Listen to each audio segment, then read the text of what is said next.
കഥ തുടരുന്നു. അനാർഭാടമായി നടന്ന തൻ്റെ വിവാഹം. സാരി പട്ടിൻ്റെ പോലുമായിരുന്നില്ല. ആഭരണങ്ങളും പേരിനു മാത്രം. ഒരേ വീട്ടിലെ അംഗങ്ങൾ തന്നെയല്ലേ വിവാഹിതരാകുന്ന കുട്ടികൾ.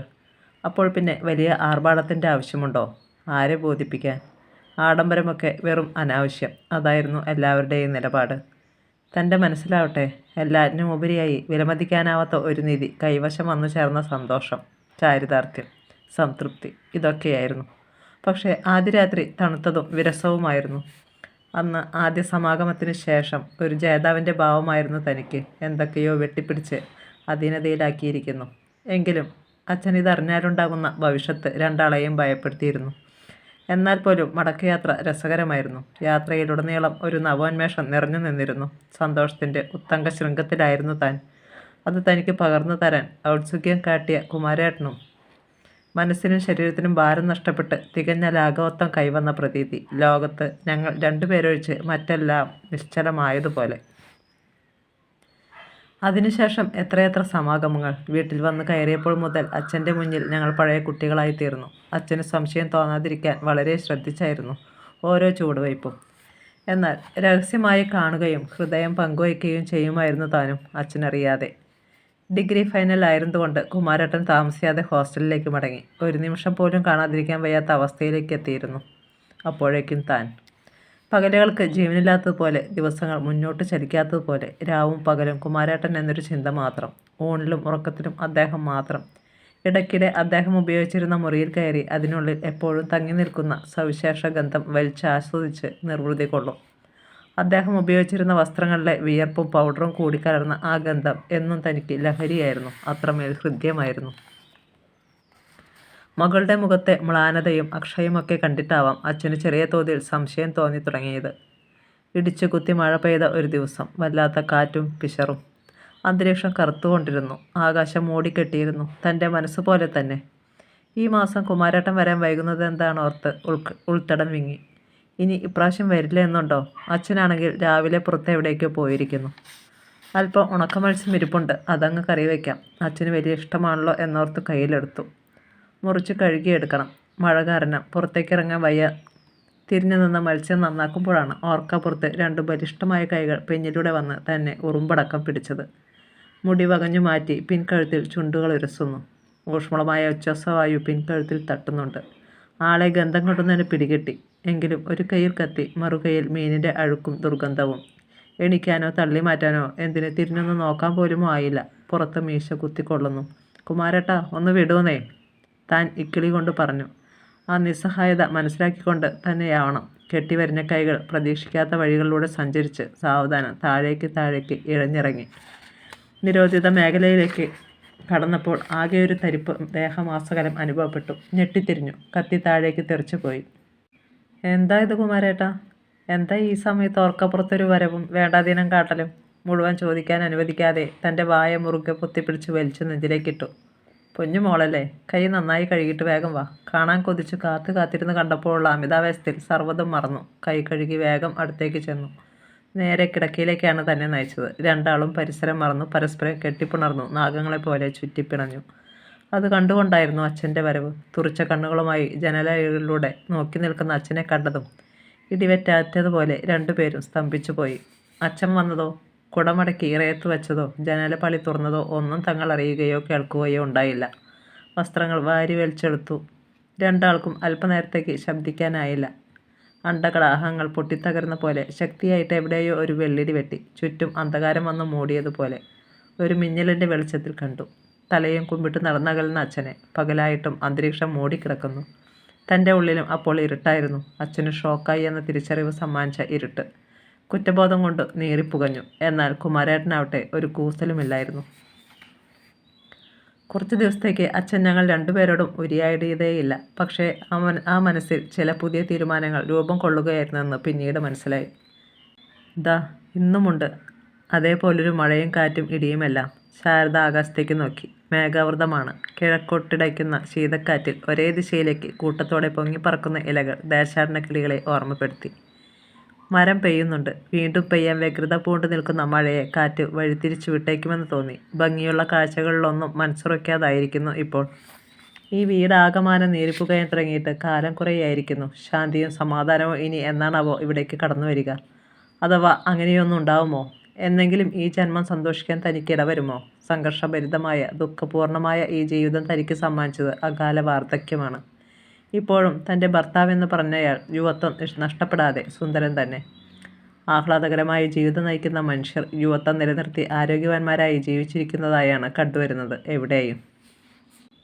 എത്രയും വേഗം വിവാഹം നടത്തി കൊടുക്കുക, അതായിരുന്നു അച്ഛനെടുത്ത തീരുമാനം. അത് കഴിഞ്ഞു മതി ജോലി അന്വേഷണമൊക്കെ. അച്ഛൻ എന്നോട് പറയുന്നത് കേട്ടു.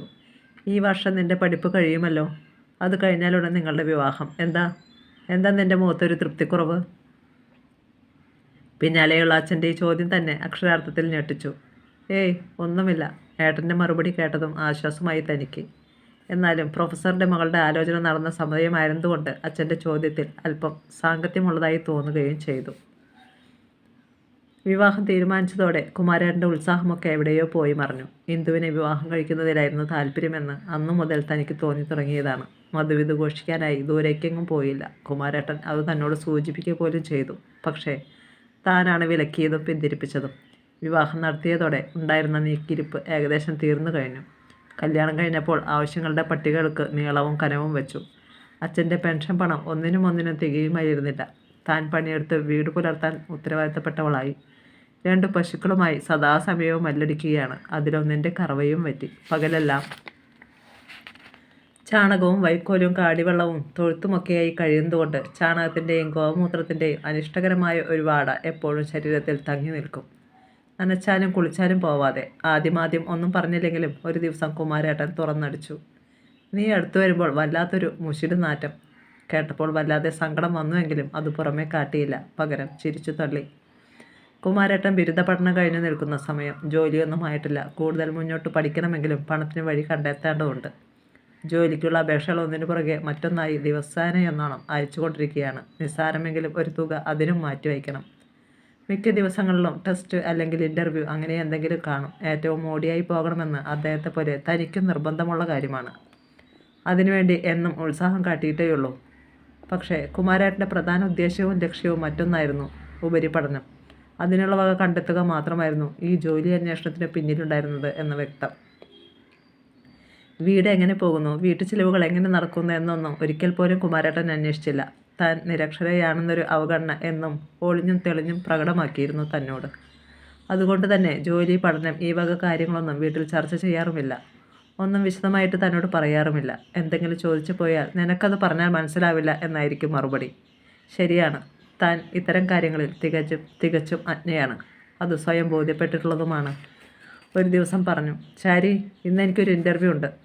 സംസാരത്തിൽ മുൻപില്ലാത്തൊരു പ്രത്യേക സ്നേഹം പ്രകടമായിരുന്നു. ഒരു വാത്സല്യത്തിൻ്റെ, അലിവിൻ്റെ, പ്രേമത്തിൻ്റെ ഒക്കെ കൂടിയുള്ള ചൈതന്യം തുടിക്കുന്ന വാക്കുകൾ. അതിനുള്ളിലെ മാധുര്യം അപ്പോൾ താനും നുണഞ്ഞു. ഉണ്ടായിരുന്നതിൽ വച്ച് ഏറ്റവും നല്ല ഒരു ജോഡി ഡ്രസ്സ് തിരഞ്ഞെടുത്ത് ഇസ്തിരിയിട്ട് കൊണ്ട് നിൽക്കുമ്പോൾ അരികിലേക്ക് വന്നു. ഷാരി, എനിക്ക് 2 ജോഡി പാൻസും ഷർട്ടും കൂടി വാങ്ങണം. നല്ലതെന്ന് പറയാൻ ഈയൊരു ഡ്രസ്സല്ലേയുള്ളൂ. അതിനെന്താ ഏട്ടാ, പണം തരാം, വാങ്ങിക്കൊള്ളൂ. പുതിയത് ധരിച്ചു വേണം അടുത്ത തവണയെങ്കിലും എവിടെയെങ്കിലും പോകുന്നത്. അദ്ദേഹത്തിൻ്റെ ഇഷ്ടാനിഷ്ടങ്ങൾക്ക് എന്നും എക്കാലവും താൻ അരുനിന്നു. ഒരു പാക്കറ്റ് സിഗരറ്റ് വാങ്ങണമെങ്കിൽ പോലും കയ്യിൽ കാശില്ലല്ലോ പാവത്തിന്. സഹതാപമായിരുന്നു ഏട്ടനോട് എന്നും. അത് ചൂഷണം ചെയ്യുകയായിരുന്നു അപ്പോഴൊക്കെ അദ്ദേഹവും. പോകെ തൊഴുത്തിൽ നിൽക്കുന്ന പശുക്കളുടെ അവസ്ഥയായി തൻ്റെയും. ഈ ശാരദയെ ഒരു കറവ പശുവായി മാത്രം കാണാൻ തുടങ്ങി കുമാരേട്ടൻ. ശാരി, ഒരു ജോഡി ഷൂസ് വാങ്ങണം. ഇൻ്റർവ്യൂവിനൊന്നും ചപ്പലിട്ട് പോകാൻ പറ്റില്ല. അല്ലെങ്കിൽ ശാരി, ബസ്സുകൂലി വേണം. ശാരദേ. ചിലപ്പോൾ പുറത്തു പോകാനിറങ്ങുമ്പോൾ വിളി വരും. വരുന്ന വഴി ഹോട്ടലിൽ നിന്ന് ഭക്ഷണം കഴിക്കണേൽ കാശ് വേണം, കുറച്ച് കൂടുതൽ തന്നേക്ക്. അതല്ലെങ്കിൽ പറയും, കൂട്ടുകാരൻ സൽക്കരിച്ചു, അവനെ തിരിച്ചും സൽക്കരിക്കണം, അതിനിത്തിരി പണച്ചിലവുണ്ട്. ആവശ്യങ്ങളുടെ പട്ടിക അങ്ങനെ നീണ്ടു പോകും. ഒരിക്കൽ അച്ഛൻ മുന്നറിയിപ്പ് തന്നു. നീ അവൻ്റെ താളത്തിനൊക്കെ തുള്ളാനിരുന്നിട്ടാ ശാരദേ അവനിങ്ങനെ നിന്നെ ഞെക്കിപ്പിഴിയുന്നത്. നനയുനിറം കുഴിക്കുന്നതാ ഈ പ്രവണത നീയായിട്ട് പ്രോത്സാഹിപ്പിക്കരുത്. നമ്മുടെ കുമാരേട്ടനല്ല അച്ഛാ, വേറെ ആരോടെ ഈ വക ആവശ്യങ്ങൾ പറയുക? ഇതാവശ്യമല്ലടി, അനാവശ്യമാ. പണ്ടേ അവനൊരു തൻകാര്യക്കാരനും വക്രബുദ്ധിയുമാ. നീ അവന് വളം വെച്ച് കൊടുക്കരുത്, പറഞ്ഞേക്കാം. അന്നച്ഛൻ്റെ വാക്കുകൾ താൻ ചിരിച്ചു തള്ളി. ഒരു ദിവസം ഇൻ്റർവ്യൂ കഴിഞ്ഞ് മഴ നനഞ്ഞാണ് വീട്ടിൽ വന്നത്. പാവം, നല്ല ഒരു കുടയില്ലാത്ത കൊണ്ടല്ലേ നനയേണ്ടി വന്നത്. മനസ്സ് നിറയെ സഹതാപമായിരുന്നു. ഒരു തോർത്തെടുത്ത് വേഗം തല നന്നായി തുവർത്തി കൊടുത്തു. അല്പരാസ്നാദി എടുത്ത് ഉച്ചയിൽ തിരുമുന്നതിനിടയിൽ തിരക്കി.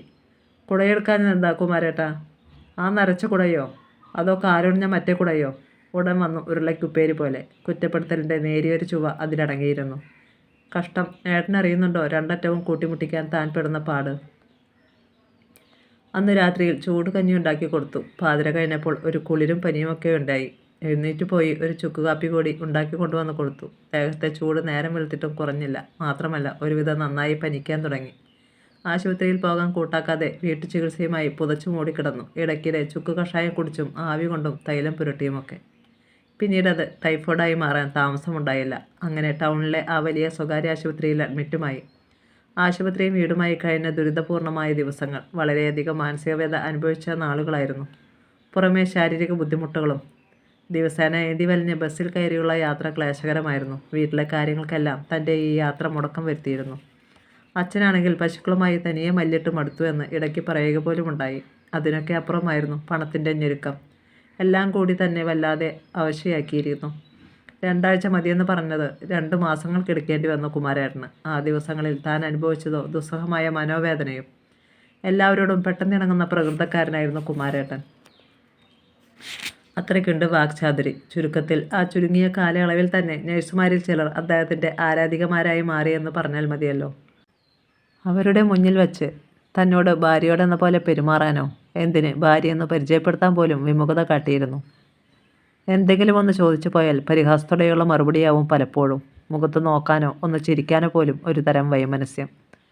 വളരെ പരിമിതമായ അറിവുകൾ മാത്രമുള്ള വിവരം കെട്ട ഒരുവളോട് എന്ന മാതിരിയുള്ള പെരുമാറ്റം, വിശേഷിച്ച് മറ്റുള്ളവരുടെ മുന്നിൽ വച്ച്. അസഹനീയമായിരുന്നത്. താൻ സ്വയം ചെറുതാകുന്നതുപോലെ ഒരുപാട് ആത്മനിന്ദ തോന്നിയ ദിവസങ്ങളായിരുന്നു അത്. ഒരു മനുഷ്യജീവിയോടുള്ള പരിഗണനയെങ്കിലും തന്നിരുന്നെങ്കിലെന്ന് വെറുതെ ആശിച്ചു പോയ നാളുകൾ. ഒരു ഉച്ചയ്ക്ക് ഓർക്കപ്പുറത്ത് വളരെ നേരത്തെ ഭക്ഷണവുമായി ചെല്ലുമ്പോഴാണ് അത് കണ്ടത്. ചിരിച്ചു കുഴഞ്ഞ് ഒരു നഴ്സ് അരികിൽ കട്ടിലിനോട് ചേർന്ന് നിൽപ്പുണ്ട്. തന്നെ കണ്ടതും ചിരിയടക്കിയവർ. സംസാരവും നിലച്ചു. ഭക്ഷണവുമായി അടുത്തേക്ക് ചെന്നു. അവിടെ എങ്ങനെ വച്ചേക്ക്. തത്രപ്പെട്ട് ഓടിയണച്ചു വന്ന തന്നോട് മുഖത്തേക്ക് പോലും നോക്കാതെ തികഞ്ഞ നിന്ദയോടെ അദ്ദേഹം പറഞ്ഞു. നെഞ്ചത്ത് ഒരു ഭാരം കയറ്റിവെച്ച വീർപ്പുമുട്ടൽ തോന്നി. അഭിമാനം വ്രണപ്പെട്ടതായി അനുഭവപ്പെട്ടപ്പോൾ കരയാതിരിക്കാൻ പാടുപെട്ടു. പിന്നീട് ആശുപത്രി വീടും വരെ താൻ ചെല്ലുമ്പോഴൊക്കെ അവരവിടെ ആടിക്കുഴഞ്ഞു നിൽക്കുന്നുണ്ടാവും. കുറച്ച് ദിവസങ്ങളല്ലേ, സാരമില്ല എന്ന് സമാധാനിക്കാൻ ശ്രമിച്ചുവെങ്കിലും പോകെ പോകെ അവരുടെ അടുപ്പം അതിരുവിടുന്നത് കണ്ടപ്പോൾ ഉള്ളിൽ കാലുഷ്യം തിങ്ങി നിറഞ്ഞു. പൊട്ടിത്തെറിച്ചാൽ താനാവും ഒറ്റപ്പെടുക. സഹിക്കാതെ നിവൃത്തിയില്ലായിരുന്നു. അസുഖമെല്ലാം ഭേദമായി വീട്ടിലെത്തിയതോടെ കുമാരേട്ടൻ ആളാകെ മാറുകയായിരുന്നു. പിന്നെ തൊട്ടതിനും പിടിച്ചതിനുമൊക്കെ ദേഷ്യം, വാക്കുകളിൽ തികഞ്ഞ പൗരുഷ്യം, എല്ലാറ്റിനോടും വെറുപ്പ്, പുച്ഛം. ചോദിക്കുന്നതിനെല്ലാം മറുപടി കടുത്ത അവഗണന, മൗനം.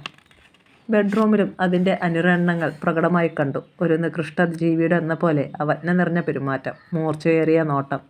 അത് അങ്ങേയറ്റം അസഹനീയമായപ്പോൾ നിയന്ത്രണം വിട്ടൊരിക്കൽ പൊട്ടിത്തെറിക്കുക തന്നെ ചെയ്തു. നിങ്ങളുടെ മനസ്സിൽ എന്താണ് ഏട്ടാ? തുറന്നു പറയൂ. ആ നഴ്സാണോ? ചോദിച്ചു കഴിഞ്ഞതും പൊട്ടിപ്പിളർന്നു കരഞ്ഞു. ആണെങ്കിൽ? ആർദ്രത തൊട്ടു തീണ്ടാത്ത മറുചോദ്യം. അപ്പോൾ ഞാൻ നനച്ചതൊക്കെ സത്യമായിരുന്നു.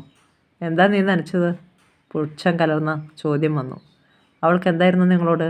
അരികത്തു നിന്നും മാറാതെ. അവൾ നഴ്സാ. ശുശ്രൂഷിക്കലെ അവരുടെ ജോലി.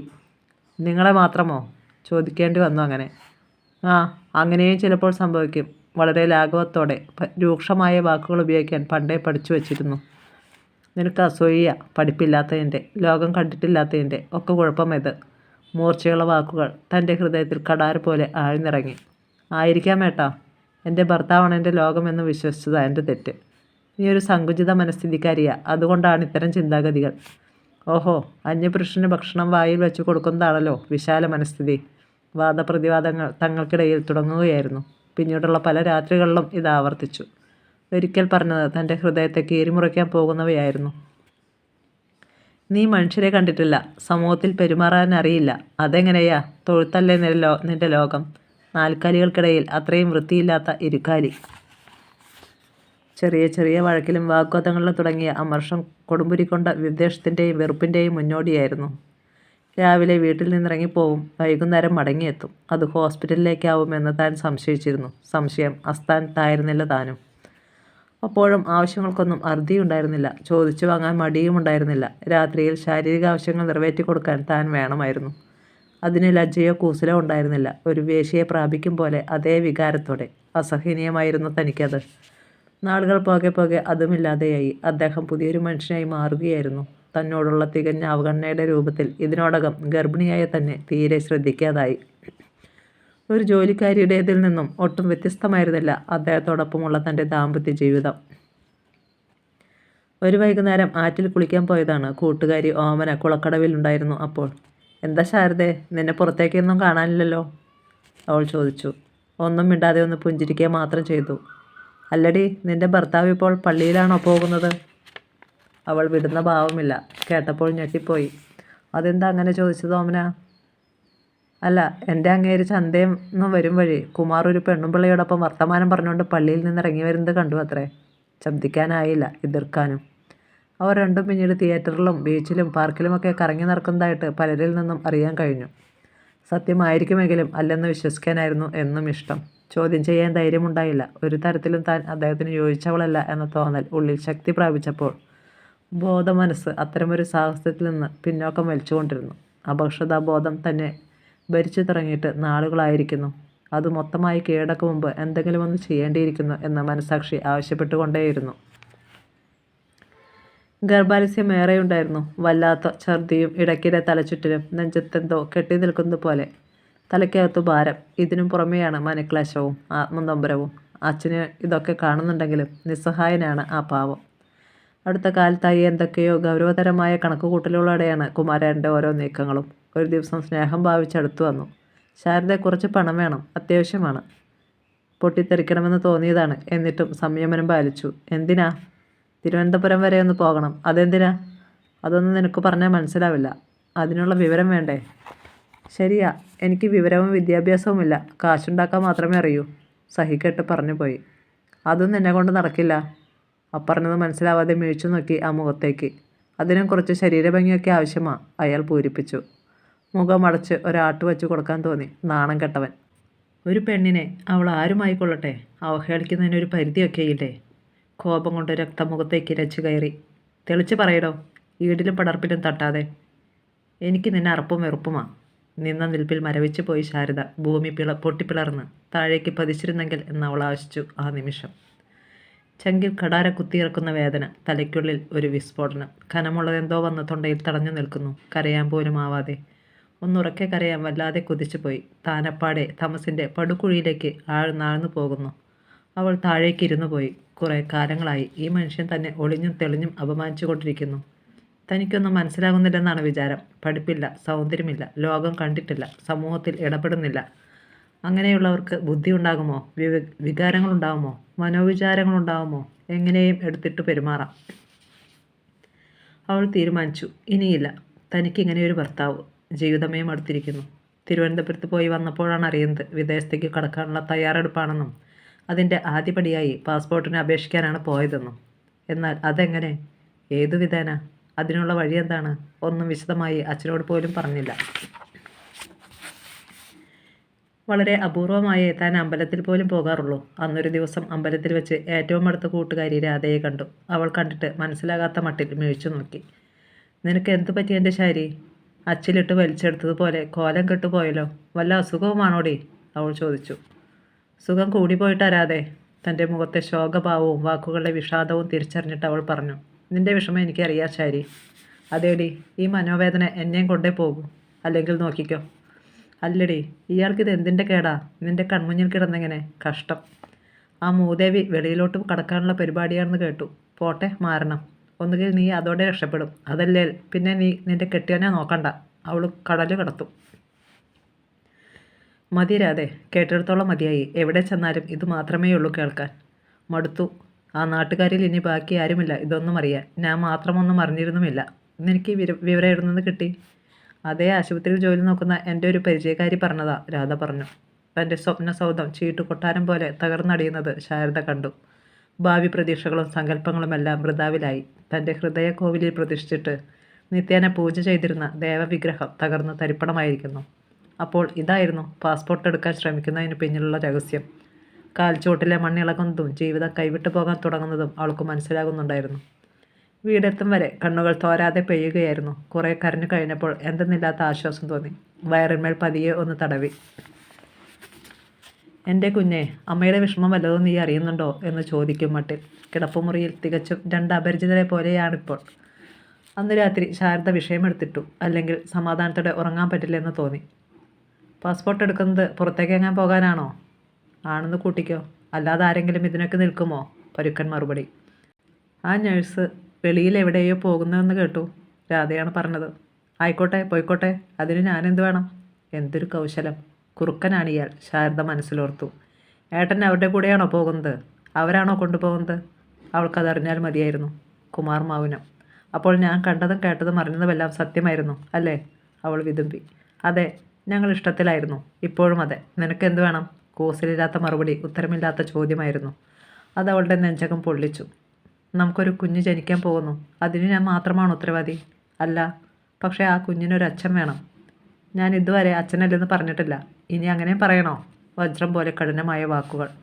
നിശബ്ദത പാലിക്കുകയാണ് നല്ലതെന്ന് ശാരദയ്ക്ക് തോന്നി. ഈ വീടാകെ പുകയുകയാണ്. അത് കത്താൻ അനുവദിച്ചുകൂടാ. അച്ഛനാണെങ്കിൽ എല്ലാം കണ്ടും കിട്ടും ആകെ തളർന്നിരിക്കുകയാണ്. മിണ്ടുന്നില്ലെന്ന് മാത്രം. അവസ്ഥ കൂടുതൽ വഷളായാൽ നാളെയൊരിക്കൽ ഈ കുഞ്ഞിനോടും താൻ സമാധാനം പറയേണ്ടി വരും. ശാരദ പിൻവാങ്ങി. സഹിച്ചും ക്ഷമിച്ചും വേദനിച്ചും നീറിയും വിധിയെന്ന് സമാധാനിച്ചും ജീവിക്കുക തന്നെ. വരുന്നതെന്തും അനുഭവിക്കാതെ തരമുണ്ടോ? അവഗണനയുടെ തീച്ചുളിയിൽ വെന്തുരുകിയ ദിനരാത്രങ്ങൾ പലതു കൊഴിഞ്ഞു. നിന്ദയുടെ, പരിഹാസത്തിൻ്റെ, വെറുപ്പിൻ്റെ, ഒറ്റപ്പെടലിൻ്റെ കയ്പുനീർ കുടിച്ച മാസങ്ങൾ. തന്നെ തഴയാനും ഉപേക്ഷിക്കാനുമുള്ള വ്യഗ്രത തൊട്ടറിഞ്ഞ നിമിഷങ്ങൾ. തന്നിലെ കുറവുകളും പോരായ്മകളും ബോധ്യമാക്കി തന്ന അവസരങ്ങൾ. ജീവിക്കണമെന്നുള്ള ആശ പോലും വെടിഞ്ഞ് മരണത്തെ പുൽകാൻ കൊതിച്ച തിക്താനുഭവങ്ങൾ തന്ന വേദനകൾ. അങ്ങനെ മാസം തികഞ്ഞ് പ്രസവിക്കും വരെ താൻ കടന്നുപോയ ജീവിത പന്താവിലെ അഭിഷക്ത നിമിഷങ്ങൾ ഓർക്കാൻ പോലും കഴിയുന്നതല്ല. അവസാനം അത് സംഭവിക്കുക തന്നെ ചെയ്തു. ഒരു ദിവസം പുറത്തു പോയിട്ട് വന്നത് അതീവ സന്തുഷ്ടനായിട്ടായിരുന്നു. ഒരു ചെറിയ മൂളിപ്പാട്ട് ചുണ്ടത്ത് തത്തി കളിക്കുന്നു. എന്താ ഇത് കഥയെന്ന് അത്ഭുതപ്പെട്ടു. പെറ്റിട്ട കുഞ്ഞിനെ നേരെ ചൊവ്വെ നോക്കുക പോലും ചെയ്യാത്ത മനുഷ്യൻ കുഞ്ഞിനെ എടുക്കുന്നു, ഉമ്മ വയ്ക്കുന്നു. ശാരി എന്ന് തന്നെ വിളിക്കുക കൂടി ചെയ്തപ്പോൾ എന്തോ പന്തിക്കേട് മണുത്തു. അരുതാത്തത് എന്തോ സംഭവിക്കാൻ പോകുന്നു. സത്യത്തിൽ ഭയമാണ് തോന്നിയത്. അണയാൻ പോകുന്നത് ആളി കത്തുമല്ലോ. ഒന്നും ചോദിക്കാനോ പറയാനോ താല്പര്യം കാട്ടിയില്ല. രാത്രി കിടക്കയിലും പതിവില്ലാത്ത സഹകരണം കാട്ടി. വെറും പ്രകടനമാണെങ്കിലും അല്പം സ്നേഹം തന്നോട് കാട്ടിയല്ലോ എന്ന സന്തോഷം കൊണ്ട് ഉള്ളു നിറഞ്ഞപ്പോൾ കെട്ടിപ്പിടിച്ച് ഹൃദയം പൊട്ടി കരഞ്ഞുപോയി. ശാരി ഏതോ അനിഷ്ട വൃത്താന്തം കേൾക്കാൻ തയ്യാറായി കാതോർത്ത് അനങ്ങാതെ കിടന്നു. ആ നേഴ്സ് ഗൾഫിലേക്ക് പോകുന്നു. താൻ മൗനം പാലിച്ചു, കേട്ടില്ലെന്ന മട്ടിൽ. പിന്നെ തുടർന്നു. നീ കേൾക്കുന്നുണ്ടോ? അവൾക്ക് വിസ വന്നു. ഏതോ നല്ല ഹോസ്പിറ്റലിൻ്റെയാണ്. ഏറ്റവും വേണ്ടപ്പെട്ട ഒരാളെ പറ്റി പരാമർശിക്കുന്നത് പോലെയായിരുന്നു ഭാവവാഹാദികൾ. അതുകൊണ്ട് തന്നെ ചോദിച്ചു. അതിന് ഞാനെന്താ വേണ്ടത്? എന്താ, നിനക്ക് സമാധാനമായില്ലേ ഇപ്പോൾ? അയ്യോടാ, അതെന്തിന്? ഇനി നീ എന്നെ തെറ്റിദ്ധരിക്കില്ലല്ലോ. ഹോസ്പിറ്റൽ ഏതെന്ന് പോലും ഞാൻ തിരക്കിയില്ല. സത്യം. ഇനിയെങ്കിലും നീ എന്നെ സംശയിക്കില്ലല്ലോ എന്നൊരു സമാധാനം മാത്രമാണിപ്പോൾ എനിക്ക്. കഷ്ടം, ഇത്രയും തരം താണു പോയല്ലോ ഇയാൾ. എന്തൊരു കുരുട്ടു ബുദ്ധി. ഭയങ്കരനാണ് ഇയാൾ. നല്ല പിള്ള ചമയാനുള്ള ശ്രമം തനിക്കുണ്ടോ? മനസ്സിലാവുന്നു. അതിനിടയ്ക്ക് ആവശ്യമില്ലാതൊരു സത്യം ചെയ്യലും. എന്തൊക്കെയോ പ്ലാനുകളുണ്ട്. അതാണ് ഇത്ര സന്തോഷം. താൻ പൊട്ടിയാണല്ലോ, ഒന്നും മനസ്സിലാകുന്നില്ലെന്നാണ് വിചാരം. ചുണ്ടിൻ്റെ കോണിൽ അറിയാതെ വന്നൊരു പുച്ഛച്ചിരി. പക്ഷേ ആളിൻ്റെ ദൃഷ്ടിയിൽപ്പെട്ടില്ല. ഒരു പെണ്ണിൻ്റെ, അതും ജീവനെ തുല്യം സ്നേഹിക്കുന്ന ഒരുവളുടെ മനസ്സറിയാൻ കഴിയാത്ത ഒരു പുരുഷന് എവിടെ ചെന്നാൽ കിട്ടും സന്തോഷം? അവളുടെ ആഗ്രഹങ്ങളും ആവശ്യങ്ങളും നിറവേറ്റിക്കൊടുക്കാൻ കഴിയാത്തവന് എങ്ങനെ ഉണ്ടാവും മനസ്സമാധാനം? അന്ന് പിന്നെ ഉറക്കം ഒരു കാതം അകലെയായിരുന്നു. ഒരു ഭാര്യയുടെ അവകാശം ചോദിച്ചു വാങ്ങാൻ അഭിമാനം സമ്മതിച്ചില്ല. ഉറങ്ങിക്കിടന്ന മോഹങ്ങളും അഭിലാഷങ്ങളും ഉണർത്തിയെടുത്തവർ കൂർക്കം വലിക്കുന്നതും കേട്ടുകിടന്നു. തന്നെ ഒഴിവാക്കാൻ വേണ്ടി മനഃപൂർവ്വം കാരണങ്ങൾ സൃഷ്ടിച്ച് അകന്നു മാറിയിട്ടും നിന്ദ്യമായ വാക്കുകൾ ഉപയോഗിച്ച് അവഹേളിച്ചിട്ടും ഒരു കാന്തം പോലെ ഒട്ടിപ്പിടിച്ചു നിന്നത് സ്വാർത്ഥത കൊണ്ടാണ്. സ്നേഹത്തിനുള്ളിലെ സ്വാർത്ഥത. വിട്ടുകളയാൻ എന്ന പോലെ വിട്ടുകൊടുക്കാൻ വയ്യാത്ത സ്വാർത്ഥത. ഒരു കാലത്ത് കൊടുമ്പിരി കൊണ്ടുനിന്ന പ്രേമലഹരിയും ആസ്വാദ്യതയുടെ വൈകാരിക പിരിമുറുക്കവും ദിനം പ്രതി എന്നോണം തേഞ്ഞു നാമാവശേഷമായിട്ടും ഓർമ്മയിൽ പച്ചപിടിച്ചു നിൽക്കുന്ന ആ ഭൂതകാലം ഇപ്പോഴും ഹൃദയത്തെ കീറി മുറിച്ചുകൊണ്ടിരിക്കുന്നത് ആ സ്നേഹം അന്തരാളത്തിൽ അത്രമേൽ ആഴത്തിൽ പതിഞ്ഞു കിടക്കുന്നത് കൊണ്ട് തന്നെയാണ്. കഥ തുടരും.